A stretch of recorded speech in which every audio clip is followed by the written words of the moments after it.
On the way. Thanks for joining us. I'm Brent Hunsaker. Natalie has the day off. As the temperatures warm up, all that snow in the mountains will surely melt and swell our rivers coming down into the Treasure Valley. We have team coverage tonight of what's going on. Let's start with Chief Meteorologist Roland Stedham to show us the impact. Brent, the primary concern right now as we approach the end of March, get into the month of April, the temperature readings are going to be getting warmer and we're going to be seeing more of this. And that is occasional rain showers, some of which have the potential of generating some pockets of moderate to heavy rain, such as we have seen this afternoon. This is a line of rain that developed to the southwest, and most of it was generally light. But where you see the yellows like that, that was an indication of some moderate to heavy pockets of rain. And now that rain is moving over and on top of the snowpack that's sitting on top of the mountains just to the north of the Treasure Valley, with more shower activity developing down here to the south around Malheur County, around the northern sections of Nevada, and all of that is going to continue to work its way from the southwest to the northeast for on again, off again rain showers, and maybe the possibility of a few isolated thunderstorms this evening.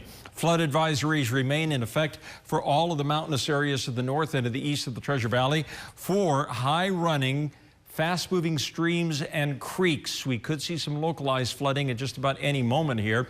And then the flood warnings remain in effect for the Boise River and also for the Boise River until further notice. We're at minor flood stage with those two rivers. Now, this is going to be the last surge of moisture for a while. Once we get through this potential for rain this evening, this is the drier air that's on the way.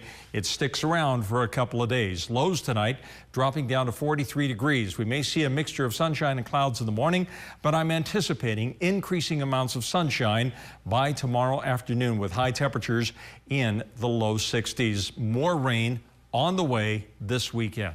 The details in just a few. Here's Brent. You know, with the Boise River running above flood stage and spilling over in places, how much can we expect to see the river rise over the next few weeks? KBOI2's Scott Logan talked to river managers and has their answers. The Boise River is running wide, high, and fast, but river managers are content to leave the level alone for now. The Boise River system, made up of the three reservoirs at Anderson Ranch, Arrow Rock, and Lucky Peak, is currently about 54% full. Is that enough room? We think so. Yeah, I mean, we're anticipating that will be sufficient room. Irrigation will be starting up pretty soon, so that'll start taking some additional water out of the system as well. The river should hold steady at about 7,750 cubic feet per second. Flood stage is 7,000 cubic feet per second. And the Bureau of Reclamation and the Army Corps of Engineers are comfortable with that level for the near future. Of course, we'll have to react to whatever comes up, any unusual weather events or heavy rain or extremely warm temperatures, things like that. Current snowpack for today is the highest since 1997. One thing for sure, there's still a lot of snow in the high country waiting to melt into the Boise River system. Water supply specialist Ron Abramovich says the mountains are essentially their own natural reservoir.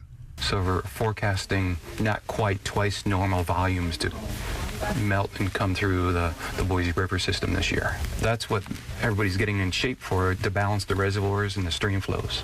The big unknown is how quickly or slowly that melt will happen. Now, managing the Boise River is a balancing act, Scott tells us, to keep the river at a high level high enough anyway, that it won't cause a lot of flooding, but will still create the space in the reservoirs to avoid a lot of flooding in the spring. Well, to put the flow rates in perspective, here is a partial list of the highest crests on the river at the Glenwood Bridge since the Weather Service began keeping records. The river flow topped nearly 10,000 cubic feet per second. That was back in June of 1983, big year for floods all around the Intermountain West. And it translates to about 13.5 feet of depth there. Now, the second highest flow was 8,300 feet, and that was May of 1998.